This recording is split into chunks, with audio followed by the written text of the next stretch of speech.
네, 오늘 욥기 12강 마지막 종강이 되겠습니다. 지금까지 우리가 11번에 걸쳐서 욥기의 1장부터 지금까지 쭉 공부해 왔습니다. 우리가 이제 욥을 오늘 마지막 총정리를 하면서 동시에 욥기가 우리에게 주는 그 남겨진 문제가 뭔지를 좀 생각하는 시간이 될 것 같습니다. 먼저 일단 욥기는 우리가 지혜서라고 그랬습니다. 그러니까 이제 시편과 또 잠언과 또 전도서와 욥기 이 네 권을 일컬어서 이제 성경의 성문서 혹은 지혜서 또는 시가서라고 일단은 묶는 그 네 덩어리의 하나가 되겠죠.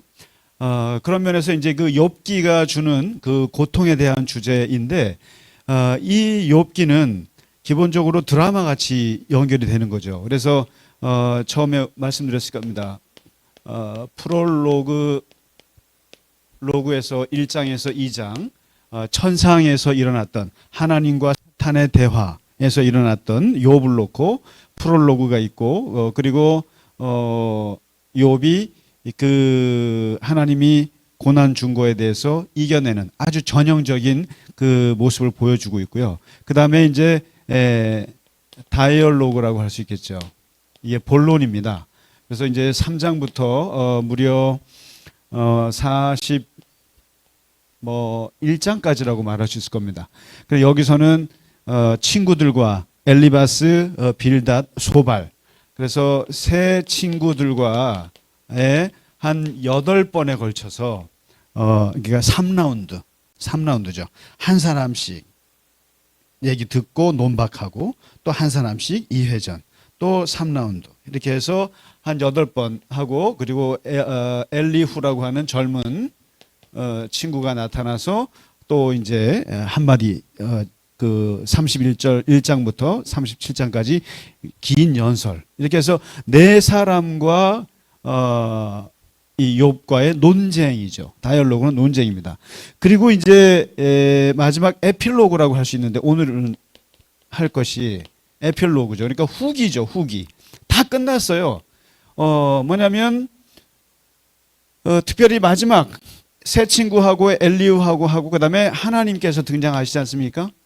하나님께서 38장에서 등장하셔서 무려 41장까지 4장에 걸쳐서 폭풍 연설을 하시게 되는데, 이렇게 해서 일단은 모든 게 마무리가 됩니다. 마무리가 돼요. 그래서 세 친구가 인과응보다, 그리고 행위 하복이다, 도덕 심판론이다, 이런 식의 신학을 가지고 욥에게 이제 해석을 하고 욥을 공격했다면, 하나님께서는 그러한 도덕 심판론이니 무슨 자연 심판론이니 혹은 뭐 인과응보 같은 얘기는 전혀 안 하시고, 그저 하나님의 절대 주권, 내 마음대로야, 나의 애자, 나의 생각, 나의 설계도에 따라서 내가 할 뿐이야. 그리고 나는 전능한 절대 주권이 있어. 나는 절대 자유와 절대 주권이 있고 내 마음대로 해. 그리고 네가 이 세상의 창조 원리와 세상 자연의 원리와 동물의 원리와 인간의 모든 원리를 너가 알아? 아니면 너 할 수 있어? 그러면서 거의 정말 인간이 알 수 없는 지식의 세계, 지혜의 세계를 그냥 폭풍같이 쏟아내죠. 그리고 하나님이 만드신 것 중에는 그 리워야단, 리바이어던이라든가 베헤못 같은 그 악어나 하마나 돌고래 같이 어마어마하게 큰 동물, 괴물조차도 하나님이 만드신 거라고 얘기를 하면서 너 얘네 이길 수 있어?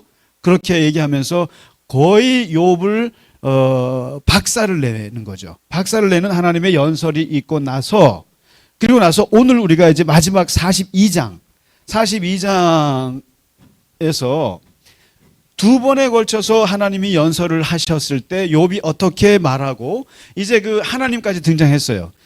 욥은 끊임없이 하나님께 재판정으로 나오십시오. 나의 폭력의 이 고통의 원인은 하나님께로 왔습니다라고 줄기차게 주장을 했고, 거기에 대해서 하나님이 나오셔서 이 폭풍 연설을 했을 때 욥이 어떻게 반응하는가, 욥이 그 하나님의 연설을 듣고 어떻게 하는가, 이걸 오늘 조금 구체적으로 보겠습니다. 지난주에 잠깐 다뤘습니다마는 오늘 이제 우리가 볼 내용이 그거죠. 그러니까 하나님께서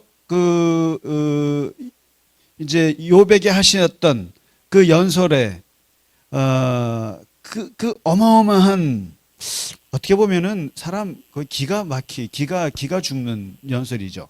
근데 거기에 대해서 이제 욥이 반응을 하죠. 오늘 42장을 보시면 42장 2절에 그 폭풍 연설을 받고 욥이 첫째, 주께서는 못하실 일이 없으며 무슨 계획이든지 못 이루는 것이 없는 줄을 알게 되었습니다. 첫 번째 뭡니까? 하나님의 전능하심에 대한, 하나님은 전능하시네요. 전능하심에 대해서 동의합니다. I agree with you. Your 전능. 하나님의 그 전능에 대해서, 하나님의 권능에 대해서, 당신의 권능에 대해서 저는 동의합니다. 그러니까 그러잖아요. 뭐 못하실 일이 없으시고 또 뭐 무슨 계획이든지 하나님의 이루지 않으실 것이 없습니다. 하나님의 애자는 이루어진다. 동의합니다. 동의합니다. 그 다음에 두 번째, 욥이 뭐라고 대답합니까? 욥이 뭐라고 하냐면은 3절입니다. 무지한 말로 이치를 가리는 자가 누구입니까? 나는 깨닫지도 못한 일을 말하였고, 그리고 스스로 알 수도 없고 헤아리기도 어려운 일을 말하였나이다. 이게 무슨 말이겠습니까? 제가 너무나 많은 말을 했습니다. 내가 너무나 많은 말을 했고, 내가 알지도 못하는 지식을 나부렸고, 내 스스로 알 수도 없고 헤아리기도 어려운 일들을 내가 하나님께 막 떠들었습니다. 자기의 많은 말에 대한 후회를 합니다. 후회. 그 다음에 하나님 앞에 나도 모르는 말을 너무 많이 했다라는 것에 대해서 실토를 하게 됩니다. 하나님께 실토합니다. 그 다음에 세 번째 4절에서 5절에 뭐라고 반응하냐면은 내가 말하겠사오니 주는 들으시고 내가 주께 묻겠사오니 주여 내게 알게 하소서. 내가 주께 대하여 귀로 듣기만 하였사오나 이제는 눈으로 주를 배움나이다. 이렇게 말합니다. 이제 이 말은 세 번째, 귀로만 듣다가 이제는 눈으로 하나님을 보았습니다. 그러니 이제 그 하나님께서 어떤 의미로 말씀하셨는지 이제 알겠습니다라는 거죠. 알겠습니다. 이제 하나님의 뜻을 이제 깨달았습니다. 깨달았어요. 무슨 말인지 알겠어요. 그리고 하나님이 어떤 분인지, 하나님이 어떤 뜻을 갖고 계셨는지, 그 하나님의 계획대로 전능하게 하시는 그 절대 주권에 대해서 내가 눈으로 이제 보았어요. 봤는데 이 말은 지금 그 욥이 막 기쁨에 차가지고, 와, 하나님 진짜 이런 의미가 아니에요. 이런 의미가 전혀 아니고 일종의 체념의 정서예요. 체념의 정서. 알았습니다. 하나님이 어떤 분인지 알겠습니다. 그러면서 4절에 네 번째 얘기하잖아요. 6절에 보면 그러므로 내가 스스로 거두어 드립니다. 그리고 티끌과 제 가운데서 회개하나이다. 이렇게 말하거든요. 여기서 이제 이 히브리어, 그러니까 제가 이제 모든 걸 거두어 드립니다. 거두어 드리고 하나님 앞에서 회개합니다. 이렇게 말해요. 그러면 이 말을 잘 보셔야 돼요. 여기서 이제 우리가 완전히 오해하는 거예요. 하나님 아버지, 내가 하나님께 물었던 것도 잘못이고, 그리고 내가 너무 많은 말을 했고, 내가 모든 게 내가 죄인이고, 어쨌든 그 모든 것에서 하나님의 그 연설을 듣고 내가 그냥 잘못했습니다. 정말 다 옳습니다. 이런 뜻일까? 여기 거두어들이다 이 말은 여기 히브리어로 에무아스라고 그럽니다. 에무아스라고 이제 그 히브리어가 있는데 이 뜻이 침묵하겠습니다라는 뜻입니다. 침묵하겠습니다. 그러니까 철회하겠습니다. 나 모든 것을 나의 생각과 나의 지금 질문이에요. 이게 무슨 질문입니까? 그 욥의 3장부터 계속 30장에 이르기까지 계속 줄기차게 친구들을 통해서 욥이 질문하는 내용은 다른 게 없어요. 이 고통이 어디서 왔습니까? 이거죠. 이 고난이 어디서 왔습니까? 누구에게서 비롯된 겁니까? 왜 나에게 고난을 주신 겁니까? 이게 욥기의 가장 근원적인 질문이고, 동시에 이 질문은 온 인류의 동서고금 모든 인간이 하는 질문이에요. 고통을 당하는 사람들이. 이 고통이 왜 왔느냐라는 거예요. 어디서 왔느냐라고 하는 이 질문을 계속 던졌는데 이 질문을 철회하겠다라는 거예요. 다른 게 아니라 이 질문을 이제 거두어 드리겠습니다. 하나님의 폭풍 연설을 듣고 나니까 이 질문 더 이상 못하겠습니다. 그리고 여기 회개한다라고 하는 말이 하나님 잘못했습니다라는 뜻이 아니고요. 니함이라고 하는 이 히브리어의 뜻은 만족을 얻다라는 뜻이에요. 만족을 얻다, 위로를 얻다, 후회하다, 이런 뜻이에요. 그러니까 여기서 정확한 맥락적인 의미는 내가 이 질문을, 하나님은 정의로우신가? 라고 하는 질문을 철회할 것이고, 그리고 이제 만족합니다. 이제 그만하겠습니다. 이제 됐습니다. 이런 뜻이에요. 회개합니다. 잘못됐습니다. 이런 뜻이 아니랍니다. 아니에요. 그러니까 이 지금 욥이 하나님의 그 폭풍 연설을 듣고 반응하는 이 대답을 들어보면 이런 거예요. 어떤 느낌이면 동의. 하나님 대단하십니다. 이런 뜻. 대단하십니다. 동의합니다. 그 다음에 체념. 더 이상 나의 질문을 하지 않겠다라는 거예요. 그 다음에 내가 그 하나님 앞에서 너무 많은 말을 했구나. 후회. 이런 감정이에요. 그 다음에 일종의 그 다음에 모든 걸 다 철회. 이제 내가 하나님께 물었던 모든 거 다 철회합니다. 이런 거죠. 그래서 이런 그 욥의 이 말. 그러면 이제 우리가 욥기를 얼핏 보면 이런 거죠. 욥이 자기 고난에 대해서 막 왜 이런 고난이야 막 얘기를 했어요. 그리고 하나님이 폭풍 연설을 했어요. 그리고 네가 뭐 이거 알아, 너가 저거 알아, 내 마음대로 하는 건데, 그리고 그 나의 자유와 절대 주권과 하나님의 설계, 세상 돌아가는 거야. 막 이렇게 막 얘기를 하셨는데 욥이 하나님 말씀이 맞습니다. 그리고 제가 잘못했습니다. 모든 것이 다 잘못했습니다.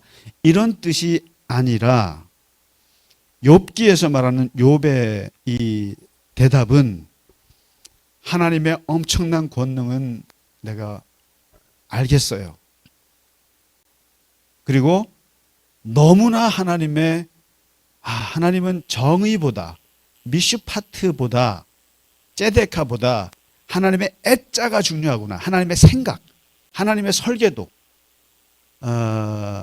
하나님의 그 섭리가 더 중요하다는 걸 알고 자기의 이 정의에 대한 질문을 이제 거두어 드리는 거죠. 그냥 하나님께 더 이상 이것은 묻지 않게 되는 거죠.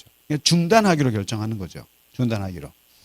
자, 이렇게 끝나는 거예요. 이렇게 이제 욥이 하나님과의 대화에서 끝나는 겁니다. 그러면은 이제 이렇게 폭풍 연설을 하고 나서 하나님께서 그러면은 어떻게 정리하시는가?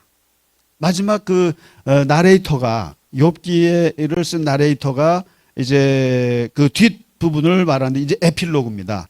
바로 42장 7절부터 보면은 이제 이 정리가 나오는데 하나님께서 하나님의 회복과 그리고 이제 욥에게 이제 하시는 회복이 나오는데 이제 7가지가 나와요. 하나님의 회복 문제 보시죠. 먼저 새 친구들에게 이제 저걸 합니다. 분노하십니다. 새 친구들에게 7절에 여호와께서 대만 사람 엘리바스, 그러니까 새 친구 중에 제일 고참이죠. 이르되 내가 너와 내 두 친구에게 노하노니 이는 너희가 나를 가리켜 말한 것이 내 종 욥의 말같이 옳지 못함이라. 자, 지금 하나님께서 욥에게 폭풍 연설을 하셔갖고 욥의 길을 확 눌러 놓으셨어요. 그리고 욥으로 하여금 모든 걸 체념하게 하셨단 말이죠. 그리고 욥은 더 이상 자기의 질문을 하지 않기로 했어요. 그런데 어떻게 보면 욥도 하나님 앞에 한 방 맞았죠. 그런데 욥과 세 친구들을 앉혀놓은 자리에서 하나님께서는 욥을 이렇게 축혀 세워주시고 세 친구들을 눌러버리세요. 그래서 뭐냐면은 너희들이 틀렸다는 거죠. 너희들이 나에 대해서 열심히 변론을 한 것 같은데 다 틀렸다는 거예요. 뭐예요? 세 친구들은 하나님이 너에게 한 것은 인과응보다. 우리가 계속 말하는 거잖아요. 그 다음에 행위 화복이다. 행위에 따라서 사람이 화도 당하고 복도 받는다. 그리고 도덕 심판이다. 뭐 자연 심판이다. 그리고 무슨 교육 뭐 교육이라 그럴까요? 교육 훈계론 같은 거. 그러니까 고난을 받은 게 다 하나님이 엘리후가 말하잖아요. 교육을 하나님이 뭔가 너를 잘 되게 하려고 하는 거다. 뭐 이런 식의 온갖 이 친구들의 신학이 다 틀렸다는 거예요. 이러한 것은 다 아니다라는 거죠. 마치 그 친구들은 그 하나님이 너를 심판한 거야 라고 얘기했잖아요. 그리고 세상은 도덕적인 기준에 따라서 움직여. 하나님은 반드시 악인을 심판하셔. 하나님은 반드시 의인을 보상하셔. 이렇게 친구들이 얘기하는 거 아닙니까? 계속. 근데 욥은 하나님이 다스리는 원리는 내가 당해보니까 인과응보나 행위화복이나 도덕심판이 아니어야 된다고 생각하는 거죠. 욥은 그렇게 얘기해요. 세상이 고정된 행위와 결과의 원리로만 설명될 수 없는, 그러니까 고정된 원리로만 설명될 수 없는 하나님의 자유의 영역이 있다. 임의의 영역이 있다는 것을 체험적으로 인지했는데 하나님은 바로 그 욥의 지금 욥이 생각하는 것에 손을 드셔 주신 거죠. 욥이 맞다는 거예요. 그러니까 인과응보나 행위함 이게 아니라는 거예요. 그리고 하나님은 마치 정해진 규칙, 정해진 질서에 매여서 그 질서대로 인간을 다스리는 것을 초월하시는 분이라는 것을 욥이 깨달았잖아요. 근데 하나님은 욥이 네가 깨달은 게 친구들보다도 맞다라는 거예요. 그러니까 여기서 제일 하나님의 결정적인 판단은 뭐냐면 욥이 당하는 모든 상실 있잖아요. 그 다음에 욥이 당하는 고통, 이것은 당사자의 책임이 아닐 수 있다라는 거예요. 당사자의 잘못된 행위에서 발생하는 것이 아니라는 주장, 그것에 하나님이 힘을 실어 준 거예요. 그러니까 하나님이 지금 마치 욥이 말하는 것에 욥과 말할 때는 마치 뭐 욥에게 그냥 한 번 때리는 것처럼 폭풍 연설하셨지만 실제로 친구들과의 그 신학 논쟁에 있어서는 욥의 말이 맞다고 본 거예요. 사람이 고통당하는 것은 사람이 뭘 잘못해서 꼭 고통당하는 것이 아니다. 죄를 지어서 고통당하는 것이 아니다. 그리고 하나님의 심판하는 게 아니다. 그런 거죠. 여러분, 우리가 재난을 당하거나 또 고통을 당하거나 이럴 때 그거 갖고 하나님을 끌어들이지 말라는 말씀이에요. 절대로 하나님은 거기다가 끌어들여서 하나님이 심판하셨다, 하나님이 벌 주셨다, 이런 말로 하나님 당신을 끌어들이지 말라는 거예요. 욥이 한 말이 맞아요. 그러니까 이거는 굉장히 지금 욥기라고 하는 것이 그냥 이렇게 소설 같은, 이렇게 욥의 고통 당하는 것이지만 실제로 온 인류 모든 사람들의 공통적인 질문이에요. 그리고 실제로 이것 때문에 많은 사람들이 고통을 당했단 말이에요. 고통을 당한 것도 힘들어 죽겠는데 주변에서 하는 말, 그 신학 지혜라고 하는 말들이 더 사람을 폭력적으로 사람을 더 짓밟은 거죠. 너 하나님께 심판받은 거야. 너가 뭐 복이 없어서 그래. 여러분, 옛날에 여성분들이 시집 가서 남자가 죽으면 남편이 먼저 죽으면 뭐라 그래요? 여자가 뭐가 세서 그렇다는 둥 온갖 그 사람에게 죄를 뒤집어 쓰잖아요. 이게 우리 조선시대 우리 조상들뿐만 아니라 전 세계 모든 고대 시대의 사람들이 갖고 있던 이런 자기 고정관념과 이런 전통적인 사고방식으로 사람들을 해석하고 짓누르는 거죠. 여기에 대해서 강력하게 저항하는 책이 지금 문제 제기하는 책이 욥기입니다. 그런 면에서 하나님이 하나님이 판단하시는 거예요. 욥이 맞다. 욥이 승. 새 친구들도 아니다. 하나님은 그렇게 얽매여 있는 분이 아니다. 그리고 거기에 도덕 심판으로 나를 집어넣지 말라 이런 거죠. 자, 그러면서 첫 번째 친구들에게 분노하셨고 두 번째는 욥을 인정하셨어요. 뭐라고 합니까?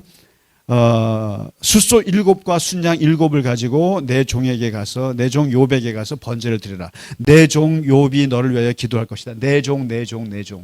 My servant. 내 종이에요. 하나님께서 욥을 내 종이라고 인정을 하시는 거죠. 그리고 이 너희들이 말 잘못한 거에 대해서 번제를 드려서 속죄제를 드려라 이거죠. 그리고 욥이 너희를 위해서 중보기도 할 것이다. 그래서 욥을 제사장처럼 너희들은 속죄제를 드리고 욥은 그것을 집례하는 제사장 역할을 하게 할 것이고 욥이 너희를 위해서 기도할 것이다. 완전히 욥을 인정해 주는 거죠. 욥을 인정해 높여 줍니다. 그다음에 세 번째 하나님께서 물질적인 소유를 갑절로 주십니다.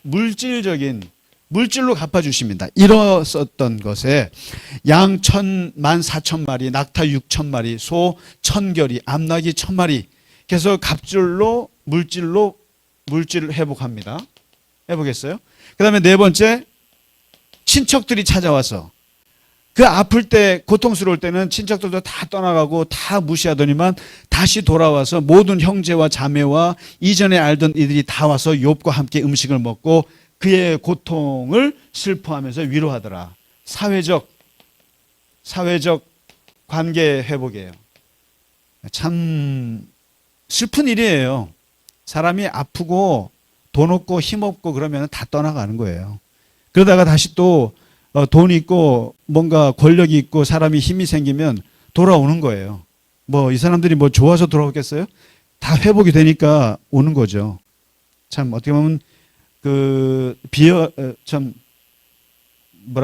비열한 거죠. 어쨌든 사회적 관계가 회복이 됩니다. 돌아와요. 그 다음에 다섯 번째부터 한번 보세요.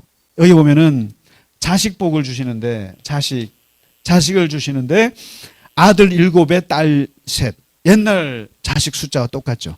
거기다가 딸 이름까지 나와요. 여미마, 큰 딸은 여미마, 비둘기, 둘째 딸은 그시야, 카시야, 향수란 뜻이에요. 그 다음에 셋째 딸은 게렌합북, 안티몬의 뿔이라고 하는데 이것은 눈 화장에 쓰는 검은 파우더 말합니다. 그러니까 이게 지금 다 이 자식 열을 주세요. 그 다음에 여섯 번째, 140년을 더 삽니다. 장수합니다. 140년을 더 살아요. 장수하고 4대, 손자 4대를 더 보고 습니다. 그 다음에 일곱 번째가 뭡니까? 고종명입니다. 고종명 아시죠? 우리나라의 오복이라고 할 때 늙어서 나이가 차서 편안하게 죽는 거, 이 고종명을 당합니다. 이렇게 해서 7가지 하나님의 사후 처리가 에필로그에 나와요. 자, 그러면 지금 다 회복이 됐습니다. 그야말로 친구들 하나님께서 그냥 눌러주시고 욥을 내 종이라고 인정하시고 물질적으로도 회복하시고 사회적으로도 회복하시고 자식들도 회복하고 그다음에 오래 살고 그다음에 편안하게 죽고 정말 세상 누구도 누릴 수 없는 그러한 복을 받게 되었다라는 거예요. 자, 이게 욥기의 전체적인 마무리입니다. 그러면 이제 욥기에서 우리가 이제 정리되는 문제가 있어요. 이제 다시 한번 이게 하나님의 인생 하나님께서 다스리는 우리 인생에서 이제 정리되는 문제가 그 첫 번째는 세상은 인과응보의 원칙으로만 설명될 수 있는가? 인과응보로 설명될 수 있는가? 아니다라는 거예요. 욥기가 답하는 정리해 주는 거예요. 두 번째, 세상에는 무질서와 불의가 존재하는가? Yes, 존재할 수 있다, 얼마든지. 그 다음에는 세상에는 욥과 같이 무죄한 자가 고통을 받을 수 있는가? Yes, 얼마든지 받을 수 있다. 그 다음에 네 번째, 하나님은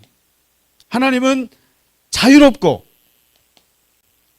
임의적이고, 그리고 하나님은 예측할 수 없는 분인가? 예, 예측할 수 없는 분입니다.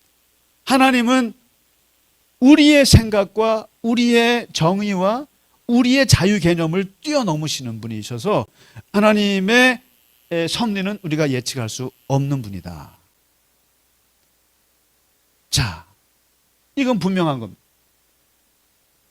이게 욥기에서 정리되는 문제인데, 자, 이제 여전히 어떻게 이제 욥기에서 욥이 7가지의 회복의 과정을 보셨습니다. 어떻게 만족하십니까? 욥의 입장에 한번 들어가 보셨을 때 욥이 하나님이 이렇게 회복하셨는데 욥이 행복했을까? 욥이 만족했을까? 다들 몇 가지에 걸리죠. 특히 자식들 열을 주면 뭐하나? 그 자식이 살아 돌아온 자식이 아닌데 재혼했나? 부인은 어디 갔나? 그리고 자식들 다 죽었는데 재산이 있으면 뭐하나? 여전히 뭔가 찜찜하지 않으세요? 하나님이 그렇게 여러분 만일에 그렇게 우리가 그렇게 재산을 뺏기고 자식들 다 잃고 그랬는데 다시 재혼해가지고 자식들 낳고 막 어떻게 그게 연결이 되십니까? 자, 그렇기 때문에 거기에서 많은 사람들이 이게 행복한 건가? 이걸 회복이라고 할 수 있나? 여전히 풀리지 않는 질문이 몇 가지가 있어요. 몇 가지 이제 욥기가 남겨주고 있는 질문이 있는데, 첫째, 욥이 고통받은 이유가 뭔가요? 이겁니다. 욥의 고통의 원인은 뭐죠? 답이 안 풀렸어요. 욥기에서. 그러니까 지금 이 욥의 고통의 원인을 세 친구들과 네 친구들이 주주장창 해왔지만 하나님은 그건 아니라고 그랬단 말이에요. 그러면 하나님은 대답하셨어요? 하나님도 대답 안 하셨어요. 그럼 뭡니까? 욥의 고통의 원인은 뭐예요? 모르는 거예요. 모르는 걸로 결론이 났어요. 지금요. 하나님도 답을 안 하셨어요. 이게 욥기에서 남는 질문이에요. 이게. 그러니까 욥이 하나님, 대단하십니다. 예, 제가 회개하겠습니다. 거둬드리겠습니다. 이게 뭐예요? 내가 왜 고통을 받게 되었는지, 어디서 이 고통이 왔는지 더 이상 묻지 않겠습니다. 하나님도 모르시는 거예요. 아니, 말로 못 하시는 것 같아요. 그러니까 지난주에 비트겐슈타인 얘기했듯이 인간이 말로서 설명할 수 없는 영역에 대해서는 침묵할 수밖에 없지 않나요? 이거는 욥의 고통의 원인은. 그러니까 여러분, 이 욥이 던지는 이 마지막 질문은 대단히 중요한 겁니다. 남의 고통을 대해서 나의 고통의 원인을 함부로 답하지 마시라는 얘기예요. 내가 뭘 잘못해서 이렇게 됐어. 저러더니만 결국 저렇게 됐구만. 그런 말 좀 하지 마세요. 그것과 그것은 전혀 관계가 없어요. 심지어 교회에서는 그러잖아요. 헌금 안 하더니 주일 안 나오더니 그러더라. 병 났더라. 그런 말들을 절대로 하지 마시라고요. 거봐라, 하나님 안 믿더니만 그렇게 된다더니 그런 말 하지 마시라고요. 욥의 고통의 원인은, 인간의 모든 고통의 원인은 모르는 거예요. 저렇게 술 많이 먹더니만 결국은 저렇게 됐네. 그게 술 먹어서 그런 건지 다른 건지 어떻게 알아요? 그러니까 함부로 판단하지 말라는 거예요. 분명히 하나님은 새 친구들을 정죄하셨습니다. 남의 고통에 대해서 해석했던 사람들은 다 정죄하셨어요. 이거 질문 남습니다. 이거 안 풀렸어요. 두 번째 남아있는 질문은 악인이 번성하고 의인이 고난받는 이유가 뭔가? 악인이 형통하고 의인이 고난당하는 이 불공평한, 도덕적으로 이거 어떻게 이 질문 못 풀었어요. 여러분 아세요? 악한 사람이 더 잘 되는 건데, 그리고 선한 사람들이 고난받는 것을 어떻게 할 건가? 이거 답이 없다 이거예요. 그 다음에 마지막 세 번째 질문이 방금 말씀드렸다시피 저거죠. 욥은 완전히 회복된 건가 이게? 욥이 정말 행복했을까? 이 문제, 욥은 행복할까? 욥은 행복한가? 보세요. 적어도 자식 열을 잃었다. 자식을 잃었고 재산을 다 잃었다. 그리고 건강을 잃어서 죽음 직전까지 가봤다. 이 정도 되면, 그리고 사람들이 진짜 그렇게 나를 잘해주는 사람들이 진짜 잔인하게 돌아서더라. 이 배신의 아픔을 이런 거를 만일에 1년, 2년, 3년 정도 겪었다고 쳐요. 그러면은 여기에는 필시 트라우마가 따라옵니다. 벗어났더라 하더라도 트라우마가 따라와요. 그러면 이제 내가 건강을 되찾았어요. 그리고 내가 자식이 있어요. 그리고 돈이 많아졌어요. 그래도 이런 사람들은 가끔씩 내가 죽음의 문턱까지 이르렀던 처참한 과거가 가끔씩 떠오르지 않겠어요? 그리고 자녀들의 죽음을 겪은 모든 부모의 상처를 이게 잊을 수 있을까요? 여러분, 9.11 테러 때 제가 아는 어떤 교인분은 그 딸이 쌍둥이 빌딩에 있었대요. 근데 그 뉴욕에 전화를 했는데 전화 안 받더라는 거죠. 그러니까 이 전화 안 받은 것 때문에 얘가 죽은 줄 알고, 근데 나중에 며칠 지나서 전화가 와서 받게 됐는데 그 시간 동안 그분에게 그게 트라우마가 돼서 공황장애가 생겼다는 거예요. 그러니까 적어도 이러한 살아있는 자녀에 대해서도 그 트라우마를 겪는데, 자녀들이 그리 원인 모르게 이렇게 죽어나갔을 때 그 부모의 상처가 그게 트라우마가, 다시 결혼했어요. 다시 결혼해서 아이를 10명보다 20명을 낳았다고 친다고 해도 그 부모가 그 죽은 자식에 대해서 그게 회복이 될까?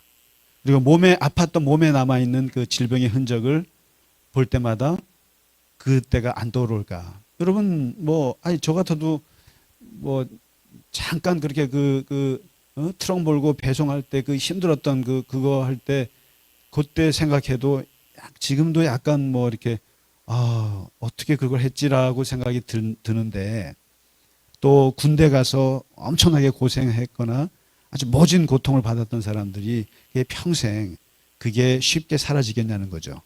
그리고 이렇게 재산을 더 주고 자식을 열을 주고 한다고 해서 이게 하나님의 보상이 될 수 있을까? 한번 생각해 보자는 거죠. 그랬을 때 과연 욥은 행복했을까? 이걸 회복을 할 수 있을까? 그리고 내가 왜 고통을 당했는지에 대한 질문은 결국 끝까지 풀리지 않은 채 욥은 살게 됐다는 거예요. 자, 그러면 바로 이러한 그 세 가지 질문을 욥은 남겨주고 있게 되고요. 그래서 이제 마지막으로 우리가 볼 게 분명한 것은, 욥은 많은 어떤 신학자들, 아주 재미있는 신학자들이 말해요. 결국 욥기에서 하나님은 사랑의 하나님이 아니셨다. 하나님은 욥의 고통의 그 깊이를 모르시는 분이다. 그야말로 구약의 율법의 하나님에 갇힌 하나님이 아닌가. 그래서 그 하나님은 욥의 고통을 이렇게 물질로, 자식으로, 그리고 사회적 관계로 회복은 했지만 과연 욥 속에 있는 깊은 아픔까지 그 자식을 잃었을 때의 그 아픔까지 하나님이 공감을 하셨는가? No. 안 하셨다는 거예요. 못 하셨다는 거예요. 그래서 이것을 어떻게 이어서 했냐면은 신약으로 넘어와서 하나님도 결국은 욥이 당했던 것을 하나님도 당할 날이 올 것이다. 욥이 당했던 그 고통을 하나님도 당하는 날이 오는데 그때가 언제냐? 바로 하나님의 아들이 죽는 그 순간이었다는 거죠. 바로 예수 그리스도의 죽음을 통해서 결국은 하나님이 인간의 고통을 못 느끼셨던 분이신데 그분이 결국 당신의 아들이 죽는 것을 보면서 그때서야 욥의 고통이 신약에 예수님에게서 나타났다는 거죠. 그렇기 때문에 이 욥의 이 욥기를 신약의 예표라고도 할 수 있어요. 하나님이 당신의 아들이 죽는 걸 보니까 결국에는 거기서 그러면 보세요. 예수님의 고난이 인과응보예요. 예수님의 고통이 예수님의 그 십자가의 죽음이 본인이 죄를 지어서 그렇게 고통을 당하신 거예요. 예수님이 무슨 행위하복에 걸렸어요? 도덕적으로 문제가 있어서 심판받으신 거예요? 하나님이 예수님을 심판하신 거예요? 이렇게 해석하실 거예요? 아무도 그렇게 해석 못하죠. 못합니다. 그래서 이 결국에 의인의 고난, 모든 예언자들, 많은 예언자들, 하나님의 사람들이 고난을 받고 죽음을 당한다고 하는 오히려 그 신학이 한쪽에서 쑥쑥쑥 자라게 되는 거죠. 바로 예언서에서 그럼 예언서에서 인과응보, 악인이 멸망당하고 의인이 보상당한다? 아니요. 의인이 오히려 고통을 당한다. 악인이 더 잘 된다. 어디? 예언서. 모든 예언자들이 그렇고 그 끝에 예수 그리스도께서 계시고 그래서 예수님의 고난을 인과응보로 풀겠어요? 만일에 예수님이 십자가에서 겟세마네에서 고통당할 때 세 친구들 엘리바스 가서 뭐라 그랬어요? 예수님 당신이 죄를 지어서 그런 거야. 당신이 사람들한테 잘못했어. 뭔가 이렇게 얘기할 거예요?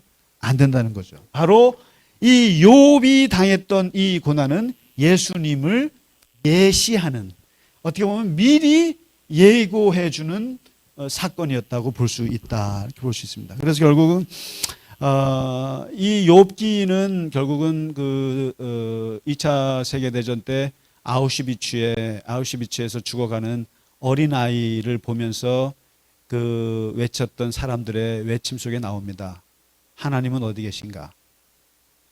아이가 저렇게 죽고 있을 때 우리 하나님은 어디 계신가?